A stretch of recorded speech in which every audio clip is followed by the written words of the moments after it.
Oi, estamos de volta, não é? Para a gente continuar a nossa aula sobre o totalitarismo. Então, a gente estudou na nossa aula anterior todas as, vamos dizer assim, atrocidades, né, do governo totalitário, a falta de liberdade, a falta de direitos humanos, mas o povo daquela época, vamos dizer assim, aqueles mais ousados, mais críticos, não aceitaram de bom grado, não, esse regime não. Então eles começaram a fazer movimentos de rebeldia. Um desses movimentos foi o mês da arte degenerada. Até engraçado, o nome é arte degenerada.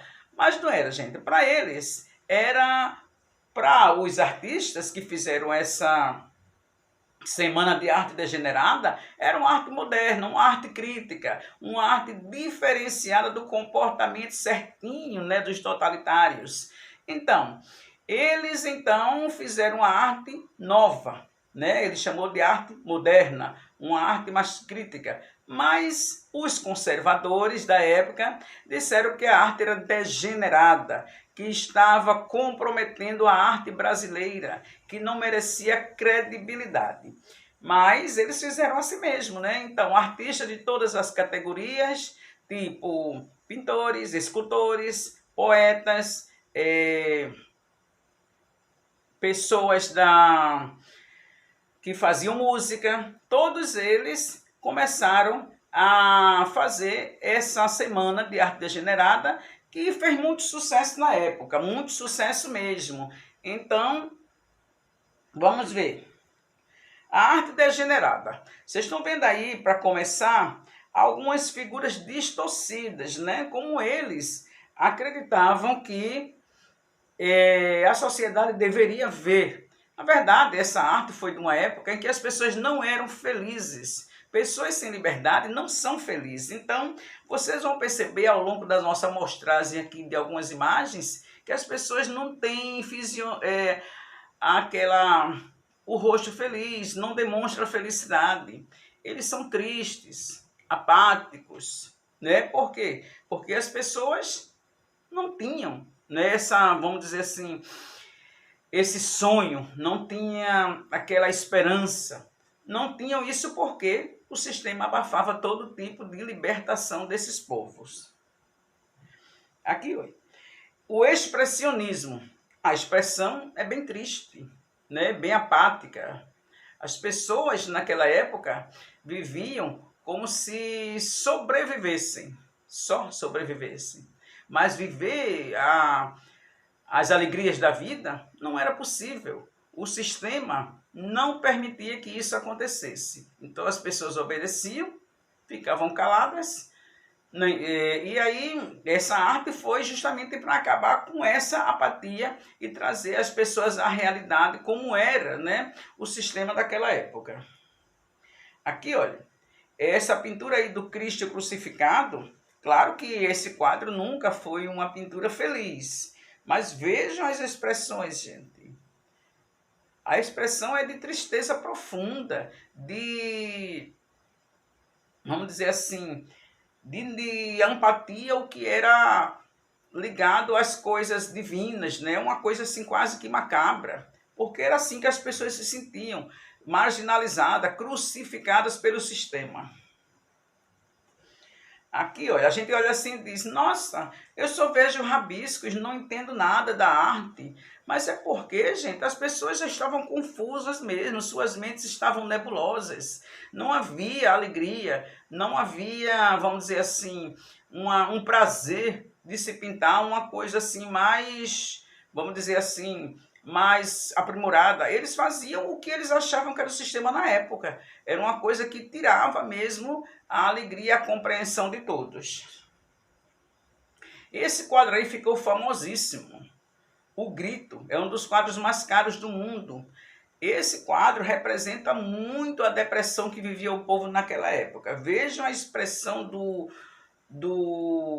da figura principal do quadro e demonstra que o povo estava assim, né? Com vontade de dar aquele grito de libertação.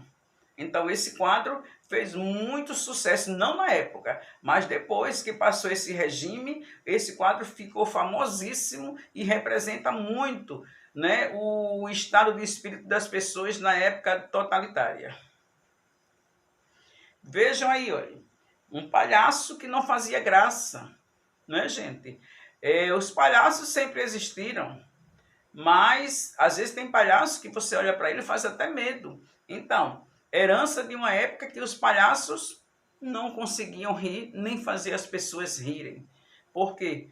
Porque a época era de tristeza, era de ansiedade, era uma época depressiva.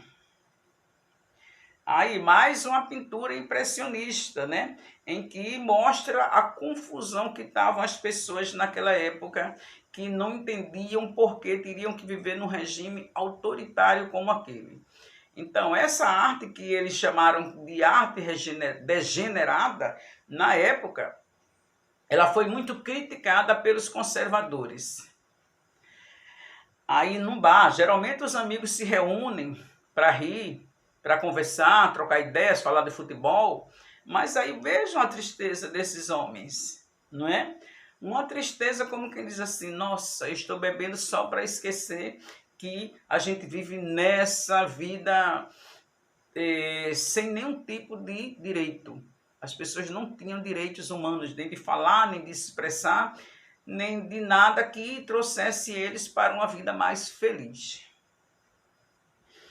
Aí, todos os curiosos da época, eles eram simpatizantes ou não com a arte degenerada, mas foram assistir. Curioso é que nesse mesmo dia, houve... Quando os governos totalitários souberam, né, as pessoas que eram conservadoras souberam que ia haver uma exposição da arte degenerada, eles também fizeram em outro local, na Alemanha, uma exposição de arte comportada, né, ligada ao totalitarismo. Mas, como era no mesmo dia, que era para não ter, vamos dizer assim, não ter presenças de pessoas nessa exposição da arte degenerada. Mas as pessoas estavam tão cansadas de ver aquela arte comportada e curiosos para saber como as pessoas iam se expressar através da arte, que grande parte da população compareceu à exposição da arte degenerada, deixando a arte ligado ao movimento totalitário vazio, praticamente vazio. Então, foi um sucesso por isso, porque os artistas conseguiram, né, atrair a atenção das pessoas para essa arte que, mesmo não sendo aprovada por todos, mas as pessoas tinham curiosidade em saber como os artistas iriam se expressar através da arte. Então, para os artistas da época foi um grande sucesso, né? Porque muita gente começou a aderir à arte que eles chamavam de degenerada. Bom, na União Soviética, o totalitarismo também se fez presente. Stalin, que foi um grande ditador soviético, ele implantou um regime totalitário na União Soviética. Ele criou vários, vamos dizer assim, vários itens que tinham tudo a ver com o totalitarismo e também ele priorizava o regime militar. Então, ele fazia o culto da personalidade do líder. Então, as pessoas tinham que fazer culto, né, em referência a ele, né, como se ele fosse um semideus. Uso da propaganda política. Né? Em todos os lugares do mundo, a propaganda enaltecia o governo. Antigamente, quando a gente ia para o cinema, ao invés de passar aqueles trailers de outros filmes, ficava passando as ações do governo, o que ele fazia pelo povo.